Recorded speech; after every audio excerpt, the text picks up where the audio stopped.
Saya Santiaji Kartasasmita, panggilannya Aji biasa. Aji. Saya merasa seperti pulang ke rumah sendiri gitu loh. Padahal saya baru sekali loh. Padahal baru sekali di sini, Pak. Pimpinan daerah, Bapak Bupati dan Bapak Wakil Bupati yang luar biasa, sangat merangkul kita. Pembindanya sangat solid, sangat kompak. Kalaupun ada kejadian itu cukup fatal, kasus-kasus pembunuhan, kasus-kasus pencabulan di sini masih kerap terjadi. Kita khawatirkan seperti itu, yang mungkin yang dulu pemakai, tapi di dalam rutan ketemu lagi dengan bandar, akhirnya saling berkomunikasi, dan itu polisi selama ini sudah ada di sana, Mas. Cuma di sana itu tidak ada pos polisi yang terdekat. Akhirnya anggota saya berdiri. Kalau sudah capek duduk di trotoar. Kalau prinsip saya ya, kalau kita mau menangkap penjahat, kita harus berpikir seperti penjahat. Nah, mulai dari hal yang kecil, saya bilang, mulai dari sekarang dan mulai dari diri kita sendiri. Semua tidak ada kata terlambat. Kita harus yakin bahwa setiap hari, setiap waktu Polri harus semakin lebih baik dari sebelumnya. Bahkan saya mantunya, kalau pada saat hari pers nasional, kalau saya terlambat mengucapkan selamat, itu marah. Saya kena marah itu, benar. Lupa ya, kita di warkop, tapi saya nggak ngopi ya. Iya, nggak ada kopinya. Lupa. Assalamualaikum, Pak. Saya panggil apa nih, Bang? Panggil Aji saja. Aji saja, Bang Aji ya. Assalamualaikum warahmatullahi wabarakatuh. Terima kasih sebelum ini karena memberikan waktu kepada kami Klik Sulsel untuk sedikit bincang-bincang soal Polres Sopeng selama di tangan Abang Aji. Bang Aji, tapi sebelum kita bahas pekerjaan, mungkin masyarakat Sopeng khususnya mungkin pengen tahu juga Abang sebenarnya dari mana asal usulnya nih. Oh, gitu ya. Profil saya ya. Iya, Bang. Ya, jadi terima kasih pada Klik Sulsel yang sudah berkenan berkunjung ke Polres Sopeng. Jadi sebelumnya saya memperkenalkan diri, saya Santiaji Kartasasmita, panggilannya Aji biasa. Dan kalau dibilang suku, saya sebenarnya orang tua saya, bapak saya dari Kuningan, Jawa Barat, ibu saya dari Cirebon, Jawa Barat. Namun saya lahir di Jakarta tahun 79, dan sampai SMA besar di Jakarta, sampai mengikuti pendidikan Akademi Kepolisian tahun 99 sampai dengan 2002 lulusnya. Kemudian saya berdinas pertama itu di Polda Kalimantan Barat. Kalimantan langsung dikirim? Iya, saya begitu lulus dari Akpol, saya dinas di Polda Kalimantan Barat. Kurang lebih 5 tahun. Saya mengikuti pendidikan PTIK. Kemudian setelah PTIK saya sempat di Sulawesi Tenggara 1 tahun setengah. 1 tahun setengah. Kemudian saya beralih tugas ke Jawa Barat kurang lebih 10 tahun sampai saya mengikuti pendidikan Sesbimmen Polri. Nah, setelah pendidikan Sesbimmen Polri, saya bertugas di Polda Bali. Kurang lebih 1 tahun setengah. Dan alhamdulillah saya semenjak bulan Januari saya bertugas dipercaya menjadi Kapolres di Kabupaten Sopeng sampai dengan saat ini. Luar biasa perjalanannya. Alhamdulillah. Dari beberapa provinsi itu ada 3 ya? Ya, sudah keliling-keliling. Berarti karakternya itu beda-beda ya, Bang? Tentu ya. Saya sudah mengalami di Kalimantan, kemudian di Jawa Barat, kemudian juga di Sulawesi Tenggara dengan Sulawesi Selatan ini hampir sama ya, karena mungkin karakter masyarakat hampir sama. Jadi memang dari mulai budaya dan karakter masyarakatnya tentunya berbeda-beda, dan itu juga menentukan bagaimana pola-pola kepemimpinan kita dalam bertugas juga bisa disesuaikan Setiap wilayah. Betul. Tapi kalau Sopeng ini, Abang sudah melihat seperti apa bayangannya yang harus dilakukan ke depan? Ya, begitu saya mendapatkan perintah telegram untuk menjabat sebagai Kapolres Sopeng, tentu saya bertanya-tanya dalam hati. Ya, ini rahasia dari Allah apa? Kenapa harus saya bertugas di Sopeng? Jadi ternyata luar biasa. Luar biasa. Saya orang bilang Sopeng itu kan Bogornya Sulawesi ya. Iya. Itu menjadi daya tarik sendiri bagi saya. Saya langsung mencari sebanyak-banyaknya informasi tentang Kabupaten Sopeng itu sendiri, termasuk juga karakter masyarakatnya. Iya. Kemudian juga pemerintahannya, bagaimana pemerintahan daerahnya, Forkompinda dan lain-lain. Dan alhamdulillah begitu saya sampai di Sopeng, saya merasa seperti pulang ke rumah sendiri gitu loh. Padahal saya baru sekali loh. Padahal baru sekali di sini ya, Pak. Tapi saya di sini saya bertemu masyarakat yang luar biasa, sangat ramah, sangat humanis, humble gitu ya. Jadi jauh dari kesan keras katanya orang Sulawesi katanya keras, tapi di sini Sopeng itu luar biasa, sangat ramah. Kemudian yang kedua juga saya mendapatkan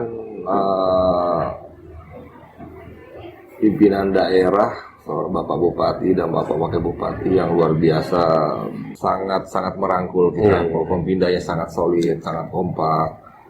Kemudian juga alhamdulillah juga Pak Bupati di sini juga bisa dikatakan dituakan oleh masyarakat. Jadi itu salah satu bentuk peran ya, dan sangat berpengaruh bagi tugas kami sebagai kepolisian yang tujuan utamanya adalah menjaga kondusivitas lingkungan, karena masyarakat di sini juga masih sangat menghargai dan patuh kepada orang tua gitu kan, kemudian adat budayanya dan lain-lain.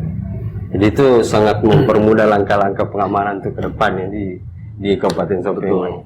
Ya, kalau kami sekarang dan saya dalam hal menciptakan situasi Kamtipas kan tidak bisa berjalan sendiri ya. Tentunya kita butuh dukungan dari tokoh adat, tokoh masyarakat, dari pemerintah daerah itu sendiri. Nah, dengan demikian dalam mengawal kebijakan pemerintah kami di Kabupaten Sopeng ini juga alhamdulillah sangat terdukung gitu ya, sehingga tujuan kami untuk menciptakan Sopeng yang kondusif itu alhamdulillah sampai saat ini tetap terjaga. Tapi kalau sejauh ini di Kabupaten Sopeng, Abang melihat tingkat kriminalnya itu apa yang... Kalau berdasarkan data, memang Kabupaten Sopeng ini bisa dikatakan masih cukup rendah tingkat kriminal. Rendah ya? Ya, namun di sini itu terkadang kalaupun ada kejadian itu cukup fatal. Kasus-kasus pembunuhan, kasus-kasus pencabulan di sini masih kerap terjadi. Iya. Jadi tapi untuk street crime ya, kejahatan jalanan itu alhamdulillah kita bisa antisipasi betul. Bahkan beberapa waktu yang lalu sempat mulai muncul tren baru. Ini di Sopeng ini ada tren street crime itu jambret. Yang dulunya tidak pernah ada, sekarang udah mulai ada 1212 itu langsung kita tekan sedemikian rupa supaya tidak berkembang menjadi suatu tren baru di Kabupaten Sopeng. Namun kalau untuk tindakan-tindakan pidana kriminal lainnya seperti perkelahian dan itu masih bisa kita kendalikan dengan baik. Bisa dikendalikan. Ya. Gimana kalau tingkat narkobanya?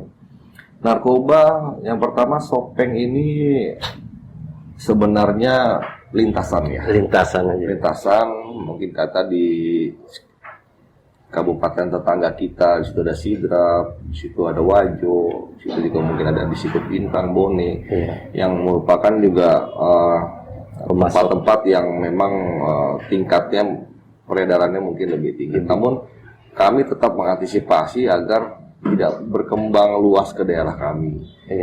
Bahkan mulai dari perbatasan-perbatasan, kemudian juga informan-informan yang kami kembangkan, kita miliki juga kita antisipasi betul supaya tidak Sopeng ini tidak menjadi tempat untuk bertransaksi. Jadi tidak melebar lah itu barang. Iya betul. Memang itu memang butuh kerjasama dari semua pihak dan seluruh wilayah ya untuk bisa memerangi narkoba itu sendiri. Tapi kalau sejauh ini sudah ada langkah-langkah yang dilakukan gitu sama kami sudah mencoba bekerja dari hulu ya. bekerja dari hulu, kita mulai dari peningkatan sosialisasi kepada masyarakat, bahkan kita membuat suatu program, yaitu desa bersinar, desa bersih dari narkoba. Bersih dari Nah, narkoba. itu menjadi jembatan atau awal dari untuk bisa meningkatkan kesadaran. Karena menurut saya yang paling penting itu bukan kita seberapa besar kita melakukan penindakan kepada pelaku pengguna narkoba, tapi bagaimana kita meningkatkan kesadaran dari masyarakat itu sendiri akan bahayanya narkoba. Nah, dengan demikian market atau pasar itu bisa ditekan sehingga demand itu, supply itu akan berkurang. Nah, demikian. Jadi kita berpikirnya berbalik. Kita bagaimana menciptakan kesadaran masyarakat setinggi-tingginya sehingga bisa dikatakan di Sopeng ini tidak ada market, tidak ada pembeli, supaya sepakat tidak berkembang. Bahwa harus dibina ke kesadaran, karena kan kalau di penindakan saya melihat malah tambah besar. Betul. Mereka ketemu di sini, Betul. di lembaga dari Betul. dari B, dari C, sehingga lebih membesar. Itu yang saya khawatirkan, seperti itu, yang mungkin yang dulu pemakai, tapi di dalam rutan ketemu lagi dengan bandar, akhirnya saling berkomunikasi, dan sebenarnya kan para pemakai narkoba itu kan sebenarnya korban Ya, benar. yang sebenarnya mereka sakit dan harus disembuhkan. Nah, itu dia. Jadi maksudnya pola-pola rehabilitasi juga menurut saya kita kedepankan betul. Sudah ada permanya, sudah ada peraturan yang menyatakan bahwa bagaimana kita membedakan antara pemakai dengan pengedar, supaya pemakai yang benar-benar pemakai yang belum terlalu akut gitu ya, itu benar-benar kita Masih upayakan kita sembuhkan. Iya, masih bisa disembuhkan. Tolong, itu sudah menjadi tanggung jawab kita semua, pemerintah, masyarakat semua, untuk kita selamatkan, supaya tidak lebih dalam lagi terjerumus dalam dunia narkoba itu sendiri. Karena kasihan juga mereka sudah jadi korban, korban ekonomi, korban kesehatan, korban. Karena dampaknya meluas, dan tentunya nanti akhirnya pasti juga akan berpengaruh kepada kamtipmas yang lain, kriminalitas yang lain, karena dia dengan kecanduan, dia menghalalkan segala cara untuk mendapatkan barang haram itu, akhirnya melakukan tindakan-tindakan kriminal. Dan tentunya itu dari situ awalnya akan kembali lagi menjadi tugas kami sebagai kepolisian di Kabupaten Sopeng. Tapi kalau yang menurut abang kan pengalaman sampai setahun lebih kemarin, apa yang butuh perhatian khusus? Butuh perhatian khusus yaitu usia produktif dan usia dini ya. Terkait narkoba ya. Jadi di usia usia dini kita sudah betul-betul gencarkan sosialisasi terkait bahaya narkoba itu sendiri, dan usia dini mereka harus tahu mana masuk dalam kategori narkoba atau mana yang itu yang paling penting. Kemudian yang kedua juga tetap kita ikuti dengan upaya-upaya penindakan yang efek jerah ya, supaya mengimbangi dan menimbulkan efek jerah bagi para pelaku pengedar itu sendiri. Kalau di Sopeng ini ada berapa sektor? Di Sopeng ini alhamdulillah sekarang sudah 7 polsek dan 1 posubsektor.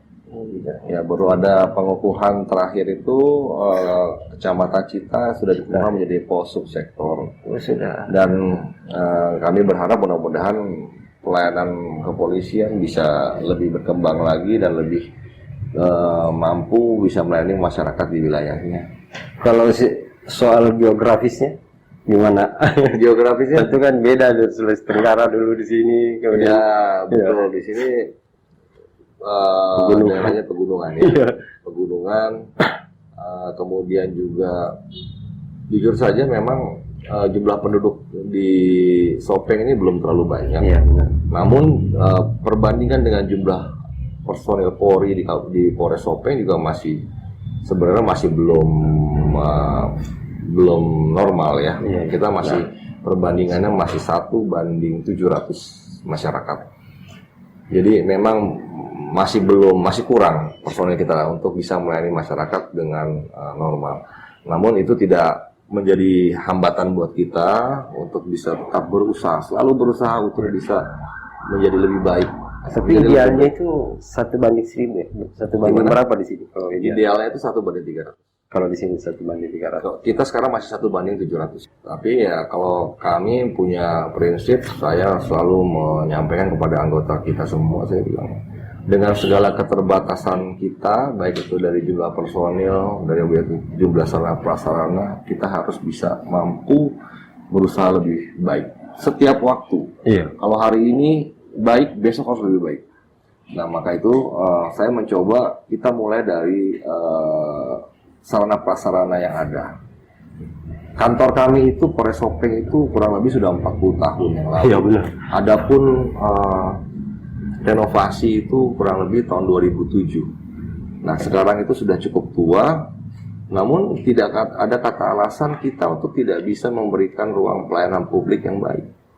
Maka dari itu tidak ada perintah Kapolri, tidak ada kata tidak siap, kita harus siap dalam hal pelayanan publik. Oleh sebab itu kami berupaya semaksimal mungkin untuk ruang-ruang pelayanan publik di Polres Sopeng ini kita benahi, kemudian kita lengkapi sesuai dengan penilaian dan parameter dari Ombudsman terkait dengan pelayanan publik. Dan tentunya yang masih dalam proses adalah bagaimana saya mencoba merubah budaya dari anggota itu sendiri yang mengawakinya. Itu penting. Itu paling penting karena merubah budaya personil kita ini tidak mudah ya, butuh waktu, butuh proses.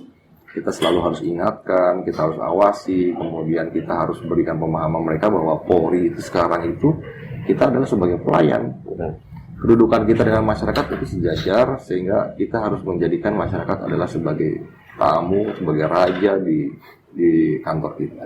Tapi sebenarnya ada tujuan apa yang tersirat dari perubahan Polres ini luar biasa ini, Mas. Ya. Saya lihat sejak abang di sini.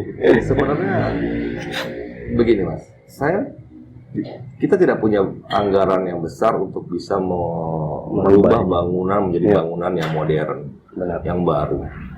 Saya cuma sebatas merenovasi, kemudian memoles sedikit, kemudian menjadikan ruangan kita yang sederhana ini menjadi lebih humanis.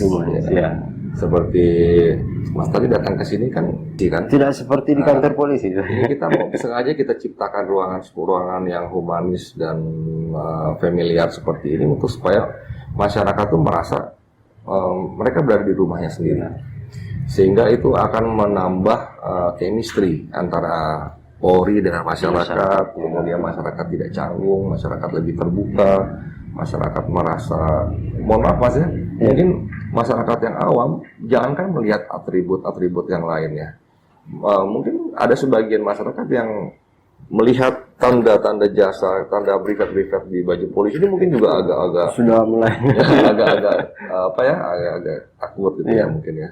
Tapi itulah makanya kami di ruang-ruang pelayanan kami itu kami upayakan yang bersentuhan langsung dengan masyarakat dalam hal pelayanan. Kami tidak menggunakan uniform, kami menggunakan seragam-seragam lokal yang mengangkat budaya-budaya lokal. Karena justru saya lihat foto abang duduk di sini dan saya tertarik tuh. Saya mau podcast dengan Pak Kapolres tapi di tempat dia duduk, bukan di tempat lain. Saya bilang bisa, itu sudah jadi tempat. Ya, mohon maaf Mas, semenjak ruang restorasi ini berdiri, Iya. saya mungkin 80% saya berada di sini. Di sini saya bisa dalam satu hari bisa menyelesaikan beberapa permasalahan yang ada, baik itu permasalahan tugas dari Kabak Kasat ataupun anggota, kemudian juga masyarakat umum yang ingin bertemu Kapolres, ingin curhat sama Kapolres, ingin bercerita permasalahan dengan Kapolres akan lebih santai di sini, akan lebih terbuka dibanding saya terima di ruang kerja saya. Gitu. Tapi maka dari situ di sini kita bisa sediakan kopi, kita bisa sediakan snack, sehingga masyarakat sini lebih mudah menemui Kapolres di sini. Siapapun saya terima di sini, sehingga mudah-mudahan itu akan sedikit membuka rasa kedekatan kita antara Kapolres dengan masyarakat. Karena begitu masuk hilang nih, langsung kesan polisinya. Tadi di luar masih terasa Bang. Iya. Begitu masuk Kalau boleh saya sebenarnya pengen hilangkan itu penjagaan itu kan. Tapi memang kalau Mako itu memang penjagaan memang harus ada. SOP-nya seperti itu. SOP harus ada sih. Tapi akhirnya solusinya saya penjagaan saya pisahkan dari SPKT. Karena SPKT itu ruang pelayanan. Benar. Sehingga yang tadinya sebelumnya itu penjagaan dengan SPKT itu menyatu. Sekarang saya pisahkan, penjagaan memang tugasnya dia menjaga Mako. Iya. Yang menjaga keamanan Mako, markas, komando, kemudian kalau ruang SPKT pelayanan, sehingga masyarakat yang datang untuk memberikan aduan ataupun laporan, membuat laporan itu ya Di tetap. situ disulap juga Bang. Wah, tentu. Saya sudah bikin, saya ada cerita Mas ya, saya masuk di sini 2 bulan Februari awal. Februari. 3 minggu saya menjabat, kami mendapat panggilan dari Kepolda. Ada kegiatan dari Ombudsman. Tiba-tiba saya Sopeng itu mendapatkan predikat rapor merah. Oh, Nomor 4 pelayanan publik terburuk di Sulawesi Selatan. Kaget saya belakang. kerjaan keras sih. Betul. Kerja keras sih. Saya itu rapor merah dan saya tampil ke depan dan menerima penghargaan itu, penghargaan rapor merah nomor 4 terburuk pelayanan publik. Nah, itu yang memicu saya bagaimana saya tidak bisa saya membuat alasan bahwa kantor kami tua. Sehingga kami tidak bisa menyajikan pelayanan yang baik buat masyarakat. Tidak bisa, tidak ada alasan. Akhirnya saya berupaya semaksimal mungkin, khususnya ruangan-ruangan pelayanan publik itu yang menjadi prioritas utama saya untuk kita benahi lah dengan sederhana tapi sesuai dengan arahan dari Ombudsman, apa saja harus dilengkapi kebutuhan-kebutuhan pelayanan publik. Kemudian juga kita buat ruangan itu humanis dan nyaman. Alhamdulillah tahun ini kan setiap tahun kita dinilai, Pak. Setiap tahun. Tahun 2022 ini tim penilai sudah datang.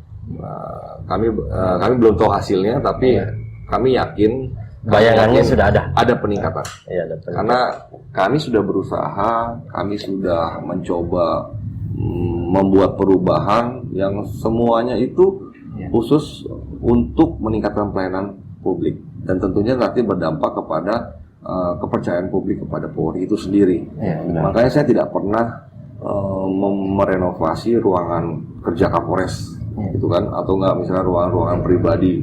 Karena bagi saya kalau saya merenovasi ruang kerja Kapolres, yang menikmati hanya saya, Kapolres, ataupun mungkin 1-2 orang tamu saya. Saya lebih prioritas kepada area-area publik yang bisa dinikmati oleh semua orang, baik itu anggota saya sendiri ataupun masyarakat.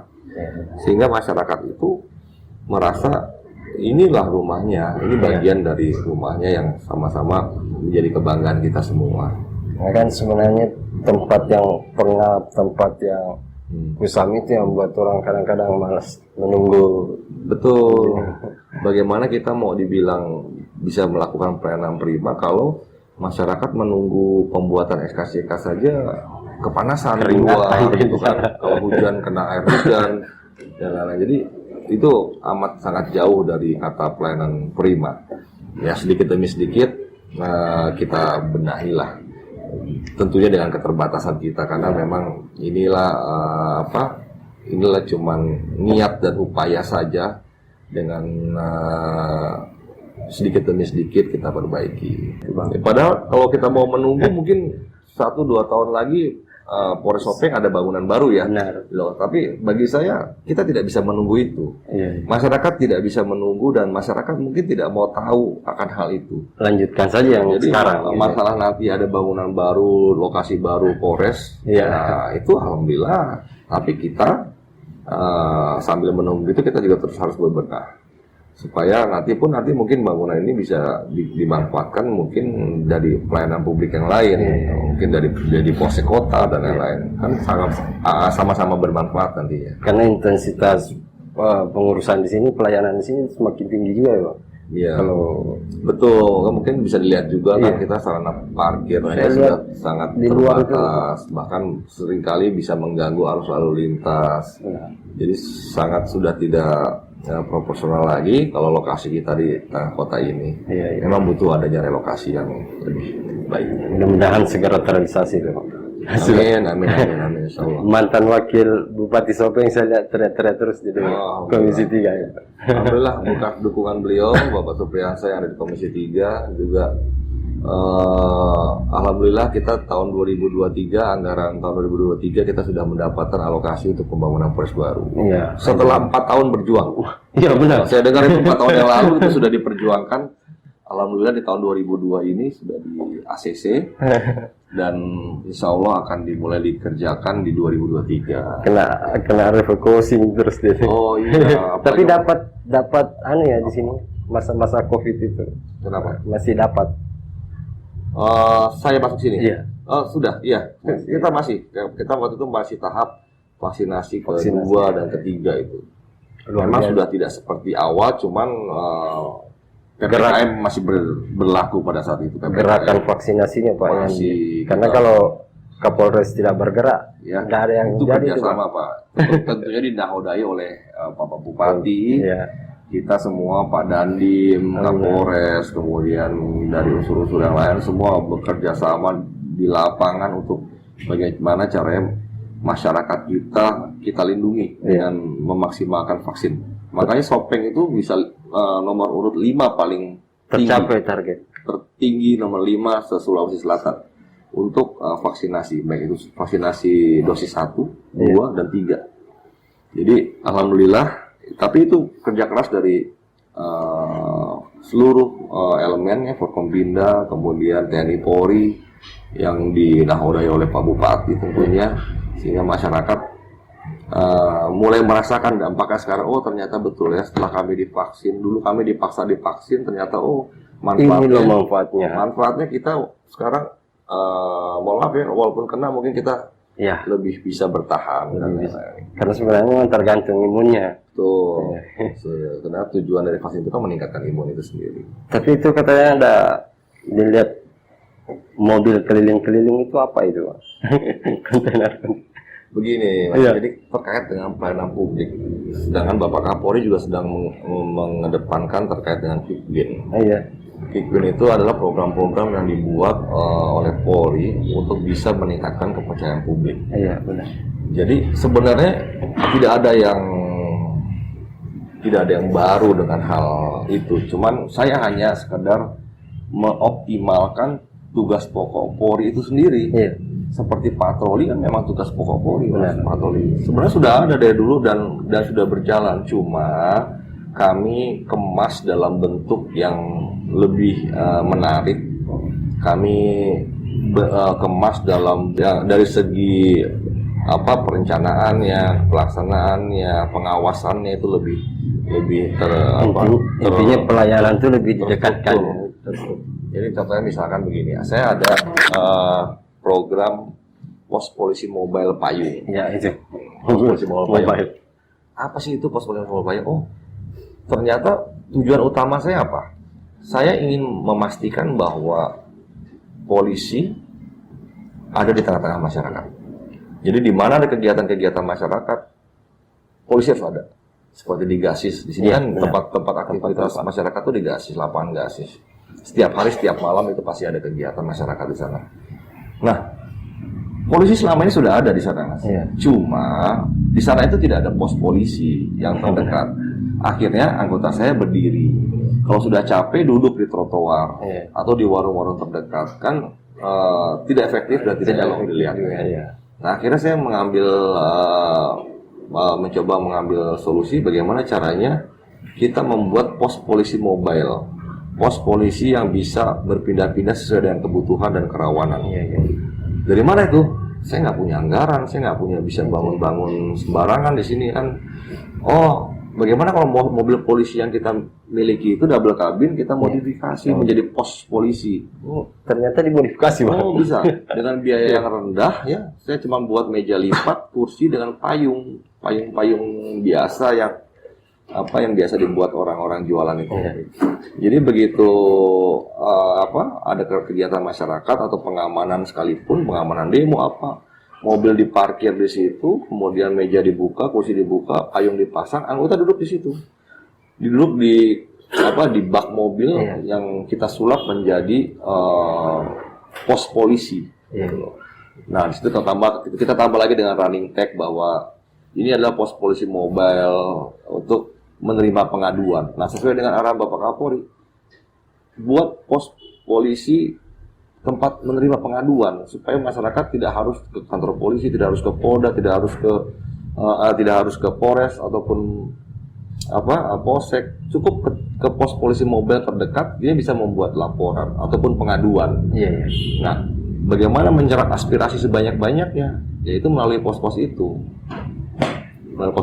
Jadi kemudian yang kedua juga kayak sepertinya misalkan saya punya lagi patroli khusus pemukiman.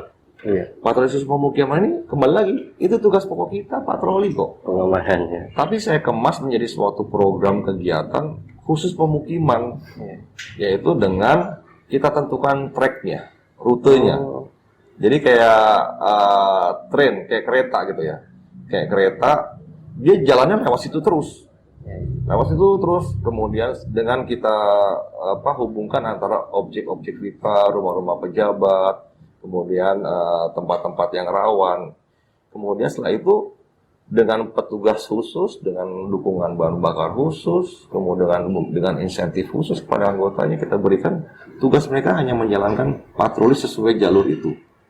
Terus yang kedua, tidak hanya patroli. Selama ini patroli berjalan, tapi hanya jalan.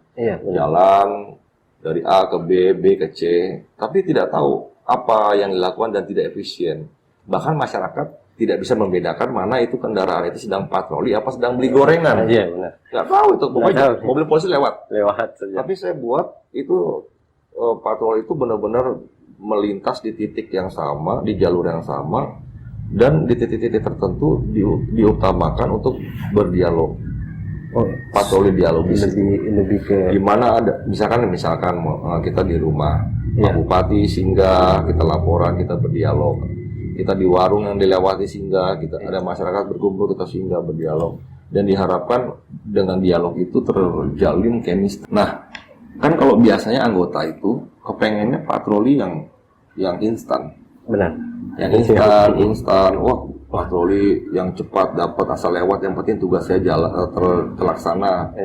Tidak memikirkan bagaimana efek deterrence-nya. Nah, kalau dengan itu mereka akan lewat setiap malam 2 kali ya, dua gelombang. Yang gelombang pertama jam 10 sampai jam 12 malam, gelombang kedua jam 3 malam sampai jam 5 pagi. Itu di tempat yang sama, jalur yang sama. Di jalur yang sama, dan itu harus dilakukan. Ini sudah berjalan mungkin sekitar 3-4 bulan. Saya bilang kenapa? Ini adalah proses. Benar. Proses untuk menciptakan suatu tujuan. Tujuan itu apa? Satu minggu pertama, waktu ini baru diberlakukan, masyarakat melihat, ada kejadian apa nih? Kok ada mobil polisi lewat sini? Karena jalur itu jarang dilewati dan kadang tidak tersentuh oleh kendaraan patroli. Ada kejadian apa nih? Kok ada polisi? Minggu keduanya, polisi ternyata tiap malam lewat sini ya. Kadang-kadang saya jam 3 mau sholat tahajud, ada lagi polisi lewat sini. Terus minggu berikutnya, ternyata ini rutin loh ya, semalam 2 kali, gitu loh. Kemudian 1 bulan berikutnya, ternyata kita kalau tidur malam itu kita jaga polisi. Jaga. Itu loh, saya mau mengejar opini itu. Nah itu kan butuh proses, nggak bisa sekali 2 kali. Terus kita pengen masyarakat itu merasa nyaman, aman, tidak bisa, harus terus. Makanya kita harus kontrol betul, awasi anggota betul sesuai dengan apa yang sudah kita konsepkan, mereka jalankan.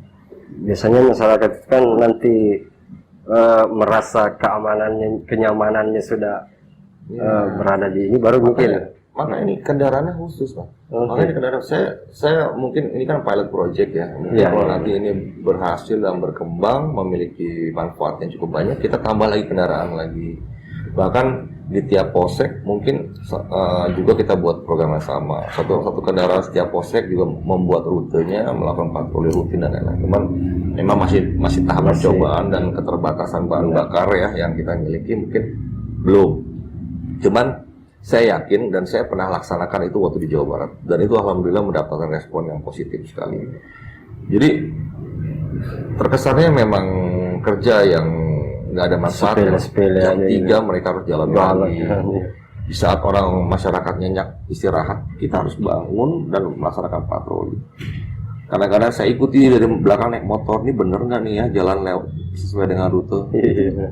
Di mobil kita pasangkan juga GPS untuk sebagai kontrol. Jadi, jadi itu program itu harus kita lengkapi dengan sarana kontrol. ada GPS. Percuma kita punya program bagus, tapi kita tidak punya sarana kontrol yang baik.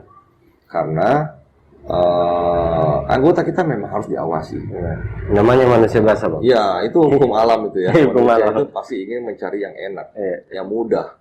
Ya kan, komandan sudah tidur, nggak, saya potong jalur sajalah, atau nggak saya cuma foto-foto, tidak bisa. Bahkan saya siasati itu dengan memanfaatkan aplikasi-aplikasi yang ada di handphone. Misalkan gini, kalau dulu kita laporan kan, kita sekarang laporan sudah berbasis dokumentasi ya. Oh, dokumentasi. Kalau dulu kegiatan-kegiatan operasional itu, yang penting ada fotonya, dilaporkan, selesai. Iya. Dan ternyata kalau prinsip saya ya, kalau kita mau menangkap penjahat, kita harus berpikir seperti penjahat. Nah, saya tahu anggota itu tadi kembali ke hukum alam manusia, pengen mencari yang mudah, yang simpel. Kadang-kadang anggota saya perintahkan, kamu patroli jam 10 sama jam 3 pagi ya. Nanti kirim laporan ya. Iya.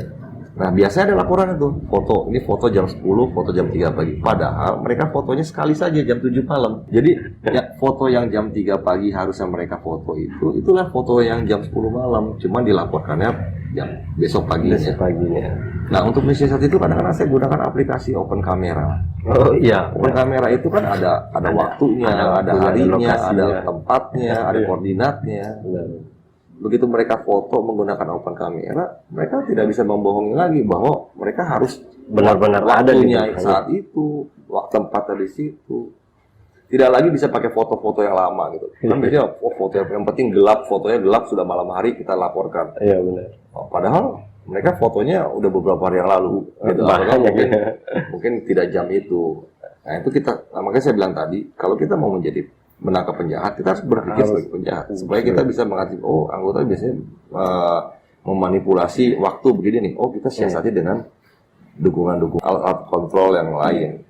Kalau saya perwiranya atau kasatnya tidak mungkin 24 jam sampai pagi mengawasi itu. Iya benar. Kita butuh alat-alat dukung seperti itu untuk memastikan berjalannya program yang kita buat itu sesuai dengan rencana. Untuk sepele, memberikan rasa nyaman kepada masyarakat. Sepele, memang terkaget-kaget awalnya anggota itu, komandan ini kok banyak sekali ini kegiatannya, komandan ini cerewet sekali. Tapi alhamdulillah sekarang anggota sudah mulai terbiasa dan saya sampaikan, kamu lakukan itu dengan ikhlas. Saya bilang, nanti hubungan chemistry dapat terjalin. Saya yakin kamu nanti pada saatnya misalkan lebaran itu orang-orang yang setiap malam kalian temui pasti akan minimal kopi keluar, kadang-kadang suka ngasih rokok, kadang-kadang suka ngasih kue. Syukur-syukur mungkin tahun berikutnya kalian lebaran dapat THR dari orang itu, karena merasa tiap hari ketemu, kemudian mereka tahu kediamannya selalu dipatroli, dijaga. Yang dulunya ada orang nongkrong-nongkrong, mabuk-mabuk pinggir jalan, sekarang sudah tidak ada. Suatu saat insya Allah yakin itu tidak akan sia-sia. Tapi kerja-kerja ini kan kerja-kerja ikhlas yang ya mungkin nanti setelah nonton aja orang tahu nih. Ada juga yang belum tahu. Itu masih penilaiannya tetap ini tanda kutip dengan kepolisian. Bagaimana abang sikap hal-hal seperti itu? Nah, begini. Kalau saya prinsipnya kan mungkin Mas tahu semua ya, mungkin sekarang kepercayaan publik itu sedang turun, jatuh, drop ya, ada karena beberapa permasalahan yang menyangkut institusi kami. Tapi yakin bahwa saya tidak peduli. Saya punya prinsip dan saya selalu tanamkan kepada anggota saya. Pada saat apel, saya bilang, mulai dari hal yang kecil, saya bilang, mulai dari sekarang dan mulai dari diri kita sendiri. Itu saya pegang prinsip itu, menurut saya baik sekali itu, Pak. Saya tidak peduli urusan di luar sana. Yang penting kita sebagai anggota Polri ini melakukan hal-hal baik yang dimulai dari diri kita sendiri. dari saat ini. Iya. Itu hal yang kecil saja. Kalau semua 10% saja Mas anggota Polri punya prinsip demikian, insya Allah institusi Polri akan baik. Iya. Saya bilang, bagaimana kalau kalian bisa tahu bagaimana cara melayani masyarakat yang baik sebagai anggota Polri? Bagaimana, saya tanya sama anggota kan? Iya. Saya bilang, Jawabnya apa tuh? mudah.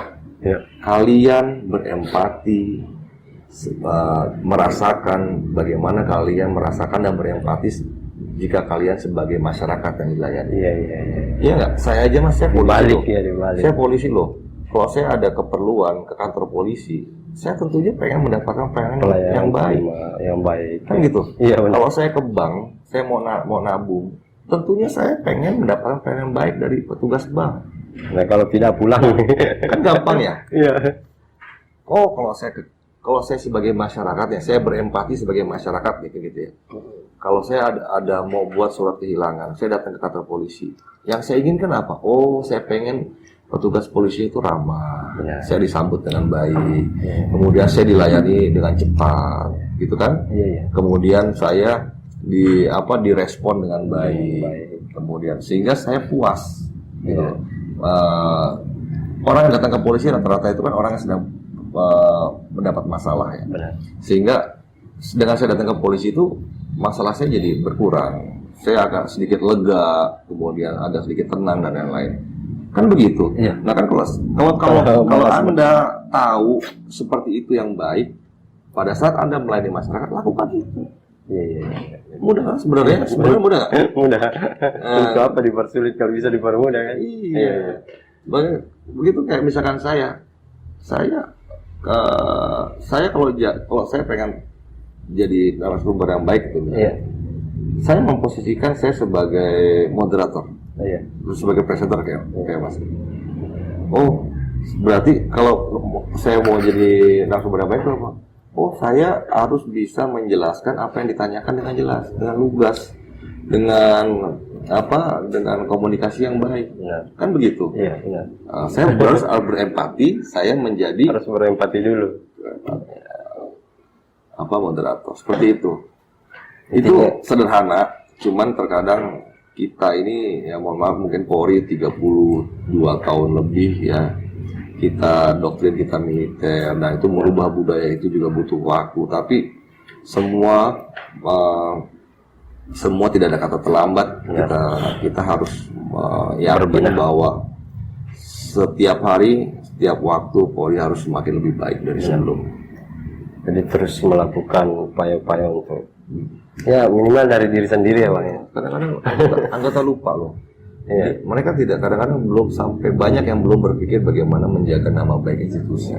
Mereka hanya berpikir saya bekerja menjalankan tugas, kemudian saya mendapatkan Gaji, hak saya, iya. selesai. Terus ya. Padahal kewajiban itu yang kadang-kadang mereka lupa. Bahwa ada tugas-tugas yang sudah Tugas selain menjalankan tugas yang ada, tugas pokok, Iya. dia juga harus memiliki kewajiban menjaga nama baik institusi. Benar. Paling penting lah. Benar. Makanya saya bilang sama anggota saya semua, kalau kalian ingin menjadi polisi yang baik, awali dengan kalian harus bangga. Iya nggak? Benar. Harus bangga dulu dengan profesi. Abang mau berhasil di dunia media, Iya. harus bangga profesi kita. Harus bangga dengan profesi. Kalau kita bangga, kita pasti akan berperilaku baik, kita pasti akan bekerja dengan baik, Benar. kita pasti akan menjaga tutur kata kita menjaga nama baik institusi kita. Kalau kita bangga, dan saya bisa lihat itu dari mulai cara berpakaian. Saya bisa lihat mana anggota yang bangga, mana anggota yang nggak bangga. Kalau anggota udah bajunya seminggu nggak ganti, rambutnya berantakan, Berarti kadang-kadang dia nggak mandi, lu nggak bangga. ya, Kamu nggak bangga, saya bilang. Bagaimana kamu mau melayani masyarakat? Bagaimana kamu mau bekerja dengan baik? Dengan diri kamu aja kamu nggak bangga. Padahal dulu setengah mati masuk. persaingan menjadi polisi. Ayo benar. Nggak semua orang jadi polisi. Begitu jadi polisi, menjadikan ini sebagai pekerjaan hari-harian biasa. Jangan. Cintai profesi kamu, bangga akan profesi kamu. Dan apa? Sebenarnya kata Ustaz ya. Iya. Kalau kita mau suruh milih itu, polisi itu mungkin kesempatan masuk surga paling besar Benar. Kalau dia bisa menjalankan tugasnya dengan baik dan amanah. Seperti yang dilakukan itu, orang tidur, kita datang memberikan rasa Betul. Orang Tidur, kita harus bangun bekerja untuk menjaga. Nah itu hal-hal. Kalau kita bisa menjalankan semua tugas-tugas pokok kita dengan ikhlas dan baik dan tentunya bermanfaat ya. Ini loh, bermanfaat bagi orang banyak. Insya Allah, aku yakin saya bilang. Tapi luar biasa, Mas. Ada beberapa item yang menjadi perubahan-perubahan yang kita bawa di sini, sehingga saya saja yang jauh kan melirik. Kan? Saya pendatang ya. Iya. Saya pendatang. Mungkin saya tidak bisa banyak berkontribusi untuk masyarakat Sopeng, tapi paling tidak saya berbuat hal yang kecil. Benar. Kemudian yang saya lakukan semua ini hanya untuk masyarakat Sopeng. Tidak mungkin saya bawa. Tidak mungkin bawa. Pelayanan ini, ruang pelayanan itu nggak mungkin. Tapi inilah bagi saya warna dalam kepemimpinan itu penting. Saya mungkin berpikirnya begini, Mas. Kalau ingin beribadah, ingin bersedekah, ingin berinfak, bukan hanya dengan membangun masjid. Iya. Kita membangun apapun itu ya, selama itu bermanfaat bagi orang banyak, insya Allah pahalanya ada, barokahnya ada. Kan, tapi kita niatkan bahwa ini untuk kepentingan orang banyak dan ada manfaatnya. Kalau itu mudarat, kemudian tidak usah. Kan orang-orang, wah saya mau nyumbang masjid Pak, itu bisa buat pahala saya. Kalaupun nyumbang masjid, saya pengennya nyumbangnya karpet yang saf 1, saf 2 kalau sering pakai. Padahal sebenarnya Allah tuh tahu kita tidak perlu sampai seperti itu. Dengan niat ikhlas kita, dimanapun apapun yang sebesar apapun yang kita berikan itu dengan ikhlas itu insya Allah. Di pekerjaan juga sudah jadi. Di pekerjaan kita bekerja dengan baik, dengan kewenangan yang sedemikian besar yang dimiliki Polri, tapi kita mampu mengendalikan diri kita mampu tidak menyalahgunakannya. Itu luar biasa, Mas. Luar biasa. Makanya orang bilang kadang-kadang, kenapa itu polisi menangani demo, polisi luka? Orang bilang, biasa itu dia, tugasnya dia kok. Gitu loh. Tugasnya dia sudah dilengkapi dengan peralatan dan lain-lain, alat keselamatan dan lain-lain. Nah itu kita dianggap seperti kita dianggap lebih mempunyai kewenangan, lebih mempunyai sarana pendukung dan lain-lain. Dan ruang lingkupnya juga lebih luas dan lebih. Tapi memang sejauh ini kan apa yang masih ingin dicapai ingin direalisasikan di Sopeng ini? Kalau saya, selama saya masih berpijak di sini, dimanapun tempat saya bertugas, saya akan selalu berbuat. Sampai detik terakhir saya tetap akan selalu berbuat. Cuman saya berpikir dan saya mengharapkan untuk rekan-rekan anggota saya yang di sini mungkin kan kalau Kapolres masih pindah ya, nggak mungkin saya sampai pensiun. Kadang-kadang saya cuma melihatnya itu rata-rata di 2 tahun, Bang. Ya, paling maksudnya pasti pindah. Kalau itu tidak pindah, jadi saya cuma titip kepada anggota-anggota saya di Polres Sopeng yang mungkin masih lama dan memang berdomisili di Sopeng.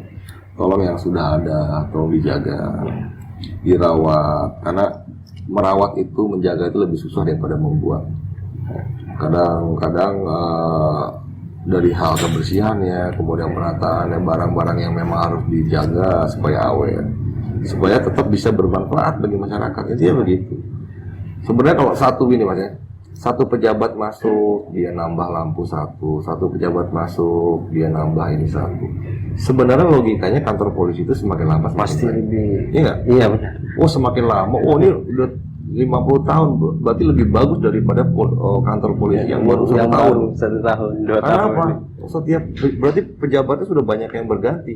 Setiap pejabat masuk ada menambah 1 pot bunga, menambah 1 lampu. Seharusnya logikanya semakin baik ya. Semakin baik. Makanya dari itu biar bagaimanapun kantor ini mau baik buruknya kantor ini, inilah yang memberikan saya rezeki, memberikan saya jabatan.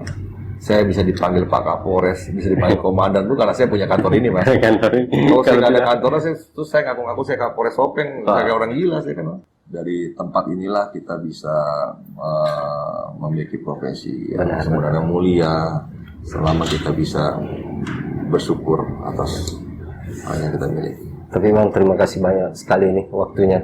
Saya lihat ajudan ini sudah mulai, kayaknya ada kegiatan ini. Jadi saya masih siap 1-2 jam lagi. Masih siap. Kalau materi masih ada, oke.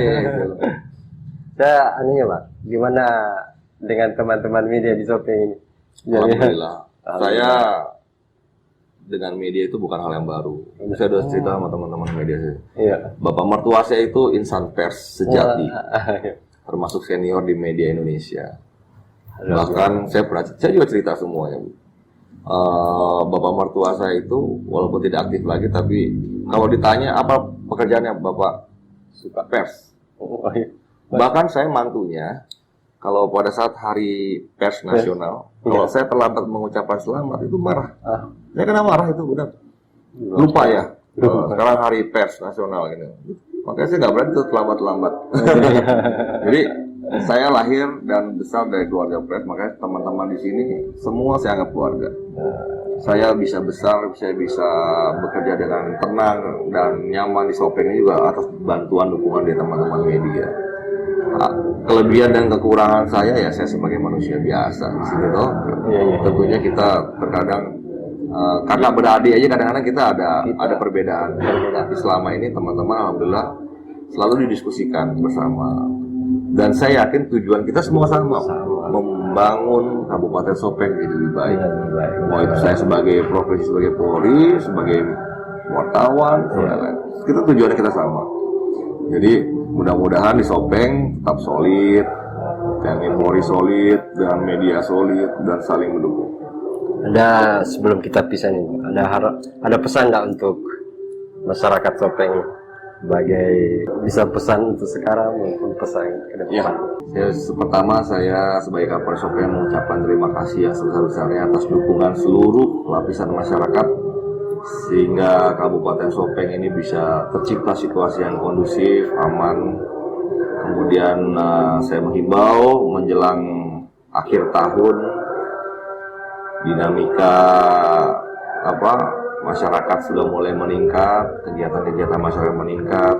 Situ ada Natal dan Tahun Baru. Saya minta kepada masyarakat, mari kita sama-sama tingkatkan kewaspadaan, kemudian tetap jaga protokol kesehatan karena COVID belum hilang. COVID masih ada, jangan sempat kita tidak bisa merayakan Tahun Baru karena COVID, karena peningkatan korban COVID. Oleh sebab itu, saya butuh dukungan dari seluruh lapisan masyarakat, elemen-elemen masyarakat, pemerintah daerah untuk menciptakan stabilitas di Sopeng yang tetap aman, sehingga kita bisa merayakan malam Natal dan Tahun Baru itu dengan lancar, aman, dan terkendali. Gitu. Terima kasih Bang. Sebenarnya harusnya ada kopi loh ini. Tapi, kata itunya nggak boleh ada kata. Padahal YouTube aja bukan TV. Kita di warkop, tapi masa nggak ngopi ya? Iya, nggak ada kopinya. Lupa. Oke, terima kasih pemirsa dan sampai jumpa di season-season berikutnya. Masih program acara kita cari tahu warung kopi. Benar kopi katanya Bang. Oke, terima kasih. Assalamualaikum warahmatullahi wabarakatuh.